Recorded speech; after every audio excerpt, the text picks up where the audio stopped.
O nosso organismo, ele sempre tem uma tentativa de unidade. Inclusive, o Instituto Uno chama-se Unum porque nós trabalhamos nesse olhar da unidade. O que é a unidade? Mente, corpo e espírito. Por isso que todos os nossos trabalhos são integrados. Mente, corpo e espírito. Tá? Agora eu vou explicar isso de uma forma científica, segundo a neurociência. Para quem não sabe, eu além de terapeuta, né, de psicanalista, eu tenho uma especialização em neuropsicologia e neurociência. E gosto bastante desse tema. Então, eu vou explicar para vocês como que o corpo adoece e como que os problemas ficam mais agravados na nossa mente, no nosso cérebro. Em relação à doença, nós só adoecemos porque nós fazemos uma comunicação no cérebro que é chamada de comunicação sináptica. Se eu só adoeço depois dessa comunicação, subentende-se que eu preciso pensar. Então, eu penso, eu faço essa comunicação, eu tenho essa emoção, que é praticamente junto, eu derramo na minha corrente sanguínea, em forma de saúde ou doença, aquele pensamento e aquele sentimento que eu tive. Então, quando é muito falado que o seu pensamento ele muda a sua vida, isso é verdade, sim, isso é verdade. Só que não da forma como as pessoas falam, que as pessoas falam que basta você pensar e pronto. Na verdade, não é assim. Precisa pensar, precisa agir e precisa gerar plasticidade cerebral. Tá? Você é capaz de fazer tudo o que você quiser. Sim, concordo, acho que o ser humano ele tem uma potência incrível, mas também dou muito valor nos limites, ok? Exemplo, se você tem uma estrutura de caráter voltada para a oralidade, você vai reagir a determinadas situações de uma forma. E com alguns limites diferentes de quem tem, por exemplo, uma estrutura psicopática. Se você falta um membro, você tem outra dificuldade. Então, nós temos algumas limitações, sejam emocionais ou físicas. Elas não podem ser impeditiva de termos prosperidade, mas eu não posso desejar algo que não está ao meu alcance, como, por exemplo, eu quero ter o corpo da Gisele Bündchen. Eu, Daniele, não terei, porque eu não tenho aquela estrutura óssea, né? Então, eu tenho esse limite. Nesse sentido, eu não consigo, posso tentar o tanto que eu quiser, teria que nascer novamente. Por quê? Porque a minha estrutura me permite chegar a um determinado limite com o meu corpo. Isso é um exemplo, tá? Em termos externos, por exemplo, termos de condição financeira, por exemplo, alguns vão conseguir mais, outros menos. Só que a questão aqui é muito maior do que essa. O nosso trabalho aqui é prosperidade, é uma mudança para a prosperidade. E prosperidade está incluso tudo, inclusive o seu bem-estar que vem em primeiro lugar. Então é o seu bem-estar, é o seu relacionamento com seus pais, é o seu relacionamento com seus filhos, é o seu relacionamento consigo, com o seu cônjuge, com o seu trabalho, é ganhar dinheiro também, sim, é ganhar dinheiro também. Nós vivemos num mundo que é material e o dinheiro é uma energia muito forte e nós precisamos dela. Então aqui na maratona vai chegar um determinado momento que nós vamos falar só de energia sexual, nós vamos falar só da energia do dinheiro, porque é importante, tá? Mas o que acontece então com o nosso corpo nessa tentativa de unidade? Primeiro vamos falar da doença.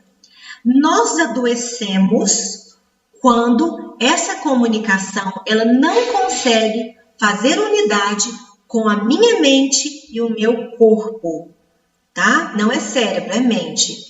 Então, aquilo que eu realmente gosto como essência, aquilo que eu realmente sou, existe uma capa social que não me permite expressar, então eu adoeço. A doença só vem assim? Só. Mas e o vírus? E o coronavírus? Também. Porque senão todo mundo pegaria. Por que alguns pegam e outros não? Porque esses que pegaram, eles tinham uma resistência menor. Eles estavam propícios a pegar o vírus. Por que outros não estavam, sendo que eram, por exemplo, um quadro de risco? Porque o organismo estava produzindo mais recursos para que ele não adoecesse, tá? E esses recursos que o nosso organismo produz, que nós chamamos recursos de cura, tem quando você faz uma unidade no seu corpo. Então, o que é unidade? Uma boa alimentação, uma boa noite de sono, bons pensamentos, tá? Isso também conta, uma atividade física e uma série de coisas que vai fazer com que você tenha mais unidade. Quanto mais unidade você tem, menos doença você tem. Apesar que doença não é sinônimo de ser uma pessoa saudável.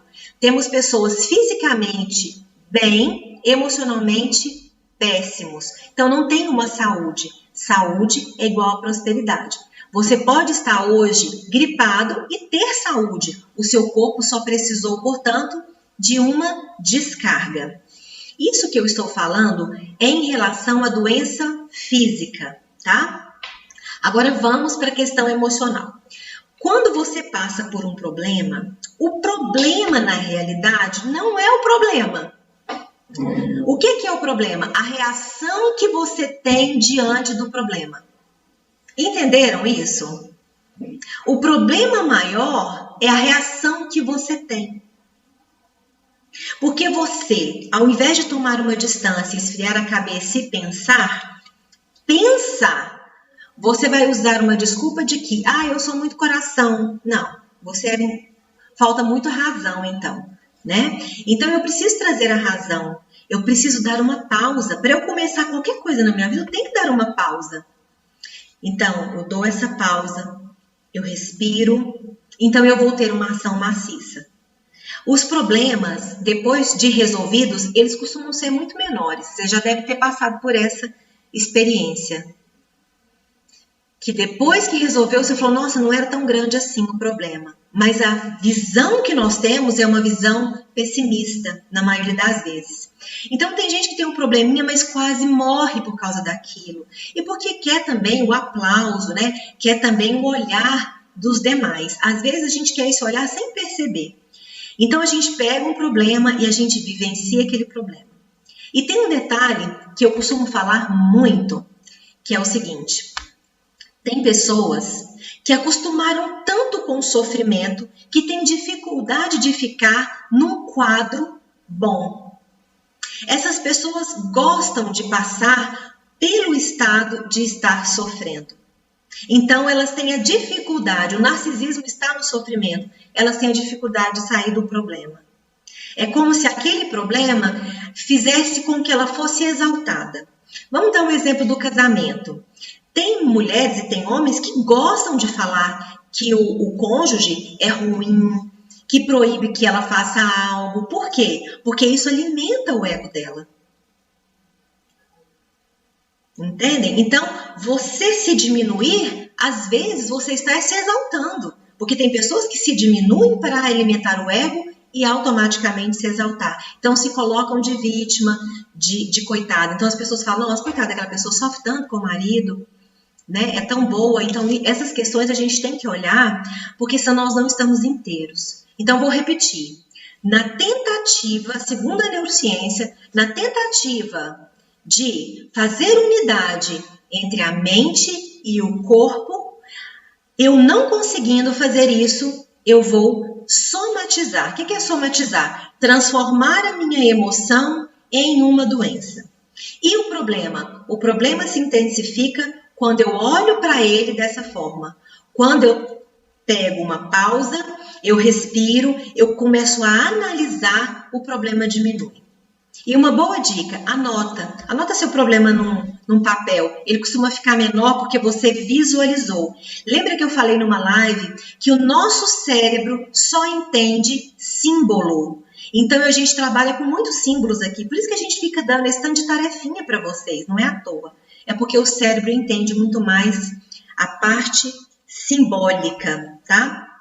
Isso é importante que vocês entendam, ok? E outra coisa importante que eu quero falar hoje é abrir mão do controle. Principalmente mulher, tá? As mulheres do grupo, principalmente. O homem, ele é controlador, sim, mas normalmente nós somos mais controladoras. Acontece que eu já tive paciente que vira para mim e fala assim: o meu marido é controlador, o meu pai é muito controlador, mas na verdade, por debaixo dos panos, a mulher é mais controladora. É uma característica muito mais feminina, tá? E por que nós sofremos tanto? Porque nós queremos que o outro pense como nós pensamos, e nós achamos que temos razão absoluta da situação, né? E nós damos um jeito, porque o controlador, gente, não é só aquele autoritário. O pior controlador é aquele que vai devagar, é aquele manso, sabe? Que controla toda a situação. Ele tem que estar no controle da situação. E muitas vezes são pessoas desconectadas de si. Tá? Pessoas com características de controle demais, elas costumam ser desconectadas da essência, porque eles não querem sentir a essência. Então, eles vão seguindo. E tem um complexo que eu vou explicar os complexos aqui para vocês entenderem que nós precisamos falar deles. Complexo de inferioridade e superioridade, as pessoas fazem uma confusão. Eles são o polo oposto um do outro, tá? Então, quando uma pessoa tem um ar de superioridade, conta muita vantagem, sempre tem que mostrar para você coisas externas, essa pessoa não tem complexo de superioridade.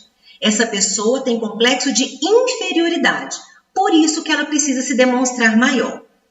Quando uma pessoa quer ser muito humildezinha, coitadinho de mim, eu tenho vergonha de entrar em tal lugar, as pessoas ficam me olhando como se ela fosse o sol, né?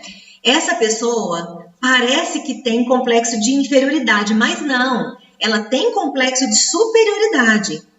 Por ela não se achar boa o suficiente para se apresentar ali, ela se inferioriza.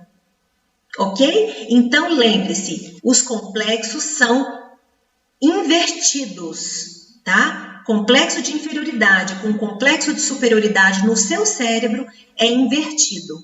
Ok? Qual que você tem? Analisa aí. Analise e anota no seu caderninho.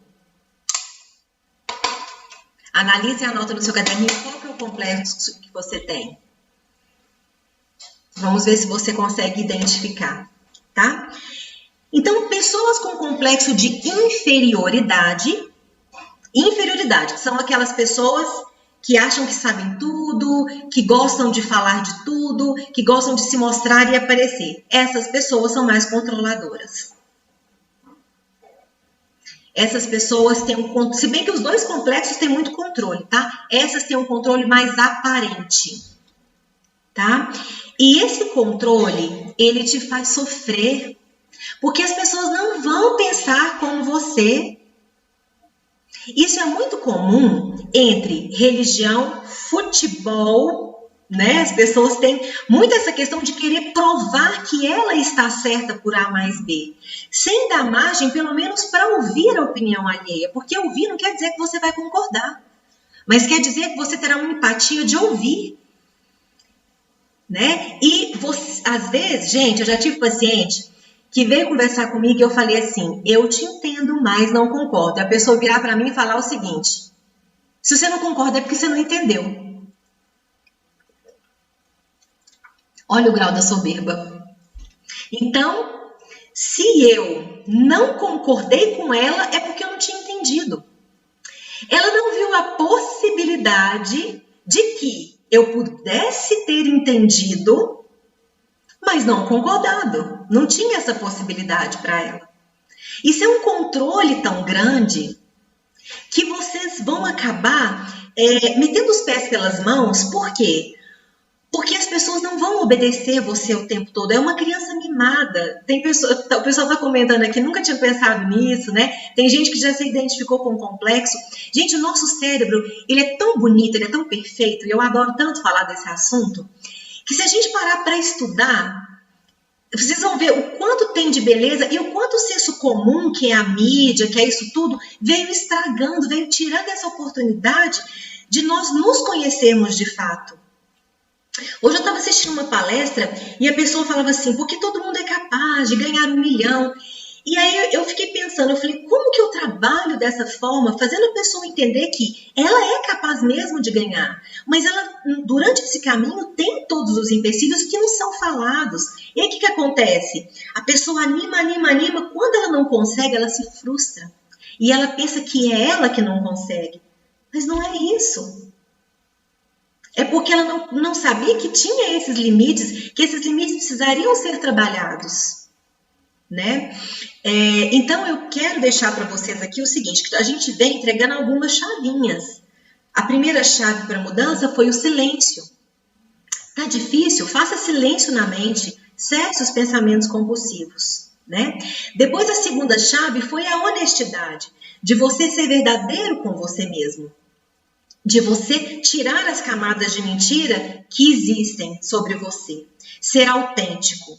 Depois nós falamos da ação correta, que a ação correta independe do externo, é aquela do bom senso, é aquela de ouvir a voz do coração racionalizada, né?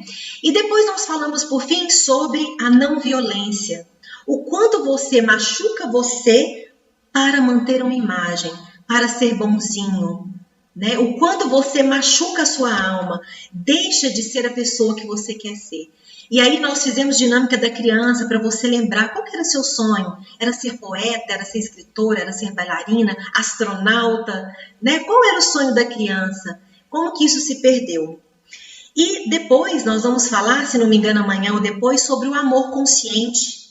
Depois vamos falar sobre presença, sobre serviço desinteressado, sobre amor exclusivo, né? Que nós temos uma tendência a querer amor exclusivo, e sobre a lembrança constante de Deus. Mas hoje, para a gente passar para esse amor consciente, nós precisamos entender que se eu não soltar as rédeas de algumas coisas, porque eu só tenho o controle, e olha para vocês verem, eu tenho o controle sobre a minha vida, e ainda assim é mais ou menos. Porque vem o meu inconsciente e me prega uma peça. Olha para vocês verem o quanto isso é sério. E aí nós queremos ter controle do outro. E além de ter controle do outro, tem pessoas, normalmente aquelas que se identificarem com complexo de superioridade, são pessoas que costumam ter autocontrole. São pessoas que usam máscaras para permanecer bem a qualquer custo, porque elas julgam que precisam e sempre estar bem. Então, essas pessoas têm uma falsa alegria, mais do que a de complexo de inferioridade. E a falsa alegria, ela tira a sua essência. Então, eu convido você para ser autêntico. O que de fato você quer? Do que de fato você gosta? Quais são as suas prioridades? Vamos refletir sobre isso, tá? É muito importante, né, vir essa reflexão. E nós costumamos a refletir quando nós estamos passando por problemas ou doentes, mas vamos fazer isso sem que venha a doença e o problema, porque a doença e o problema vem para te voltar para o centro, como eu já disse, vem para que você tenha um olhar diferente, tá? Vou ler aqui para vocês. Quando interpretamos mal o que nos aconteceu ou quando algo acontece realmente de ruim, esses momentos se traduzem em bloqueios. Vou explicar também segundo a neurociência, tá? Quando nós estamos formando a nossa estrutura, que é normalmente de 0 a 7 anos, o nosso cérebro está formando o nosso sentimento base, tá? O que acontece conosco não precisa ter acontecido de fato, mas o que a gente interpretou do ambiente vai começar a organizar o nosso corpo. Se eu vou ser mais corcunda, não. Depois nós vamos falar sobre essa análise de caráter que dá a estrutura corporal, tá? Então, dependendo do que eu passei na minha infância ou de como eu me interpretei, hoje, na minha fase adulta, eu teria alguns bloqueios nesse momento. O que cura esse bloqueio, o que nos afrouxa essa couraça, o que nos permite fluir, é o entendimento. Então, quando alguém escreve para mim aqui, sou eu, como eu acabei de ver, para mim eu vibro. Por quê? Porque quando vem o entendimento, você está a um passo da mudança. Só precisa agora de você concretizar a mudança no seu cérebro. Entendem? Quando você identifica onde errou, você tem a tendência a mudar.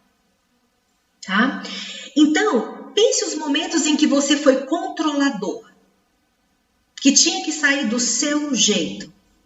Eu vou dar outro exemplo de controlador aqui, que talvez você não tenha pensado que é controlador. Tem pessoas que perdem a paciência com os outros. Vai ensinar alguma coisa, e aí está ensinando, e fala, mas não é possível, você é burro, você não entendeu? E às vezes a pessoa não entendeu, só porque está na sua mente, não está na mente da pessoa. E você acha que a pessoa tem que entender, porque você foi ótimo para explicar. Você não percebe que talvez você não tenha explicado direito. Isso também é um tipo de controle. É um pensamento controlador. Controlador, gente, é quando você não consegue entender a reação do outro e você sofre com isso porque tem que ser aquilo que você pensou. Alguém falou mal de você. Aí você remoe isso a noite inteira, porque como que alguém foi falar mal de mim? Você não tem o controle sobre isso, o outro fala o que ele quer. E aí você fica mal o tempo todo, porque é inadmissível alguém falar de você. Bom, na minha experiência de vida, eu vou gravar, até o pessoal me pediu para gravar, falando sobre um depoimento da minha vida, né? Eu vou fazer isso depois no YouTube, e não vou contar aqui não, mas eu vou falar para vocês que a minha experiência de vida, ela tem muito a ver com algumas decisões que eu fiz para eu estar me sentindo bem, integrada, né? Todas as escolhas que eu fiz, eu tinha o hábito de, às vezes, não justificar, tá? E foi muito ruim, porque as pessoas interpretaram como quiseram, né? Mas eu tinha sempre em mente que a minha busca maior sempre foi por Deus. Quando eu comecei a fazer filosofia, foi para entender coisas que eu não entendia, né? E aí me apaixonei por esse olhar de ser integrado, né? De ver Deus em tudo que acontece, né? Em tudo que existe. E quando eu passei por esse processo, comecei a estudar em 2004, que eu comecei a estudar a psicoterapia, eu percebi que eu tinha que ali me entregar, né? E 2006, que foi quando eu fiz um curso de terapia corporal em Ribeirão Preto, eu percebia que eu precisava não entender o meu passado, porque talvez tinham coisas ali no meu passado que eu não conseguia entender, mas eu precisava deixar. E eu precisava entender também que tudo que estava acontecendo ali ao redor, eu não tinha controle sobre as pessoas. Eu tinha controle apenas, mais ou menos, sobre a minha decisão de melhorar para mim, né? E foi quando eu fui muito a fundo, e eu falo para vocês que quando eu passei a entender a grandiosidade verdadeira de Deus, por isso nós vamos falar de Deus aqui, mas sintam-se à vontade para quem não tem essa fé no Deus Criador, eu vi que eu precisava de entrega, eu precisava me entregar. Como eu creio em Deus, a minha entrega era para Ele. Tem pessoas aqui, às vezes, que podem ser ateus ou acreditam no universo, isso não vem ao caso, nós não vamos entrar em religião. Mas como a minha fé era em Deus, eu me entreguei e falei o seguinte, eu vou fazer o melhor de mim, para mim, né? E assim que eu comecei a seguir. Eu, particularmente, tenho um orgulho muito grande da pessoa que eu me tornei, porque eu construí essa pessoa, e é isso que eu quero que vocês façam. Eu quero que vocês construam uma pessoa que você vai falar assim, nossa, que bacana, eu tenho orgulho das decisões que eu tomei. Foram sofridas, mas eu tenho orgulho disso. Isso faz valer a pena, né?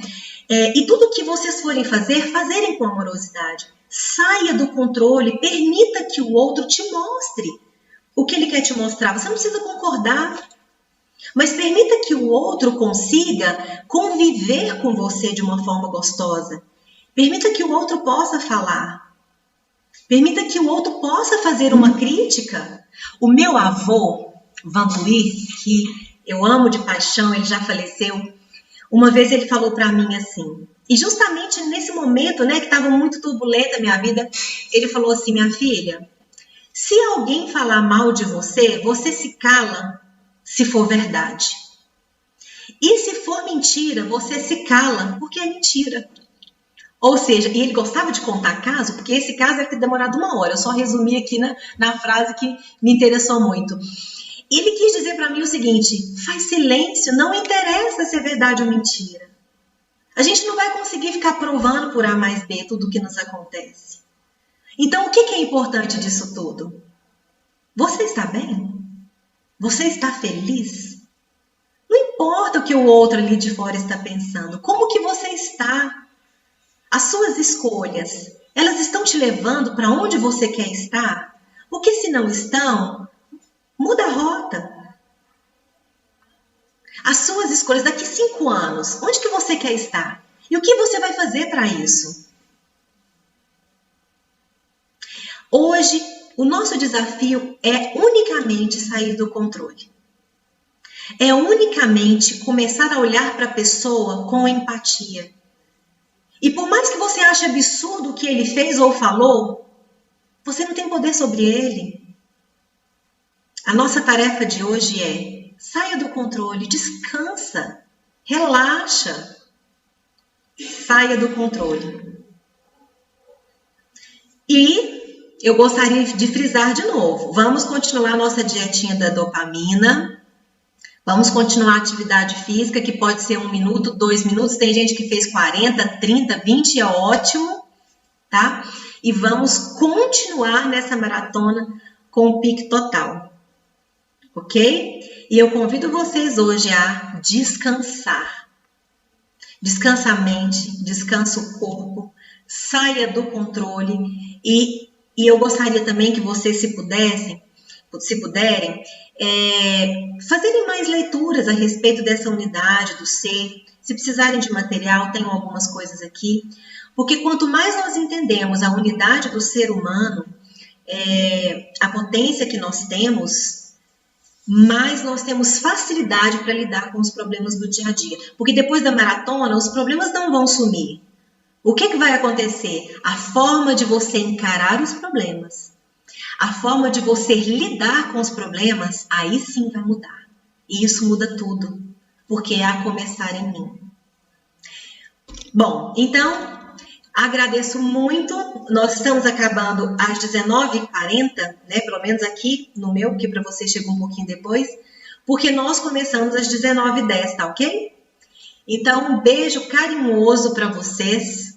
Amanhã, nesse mesmo horário. E se não estiverem empolgados, pelo menos estejam com disciplina. Ok? Um grande beijo. Fiquem com Deus.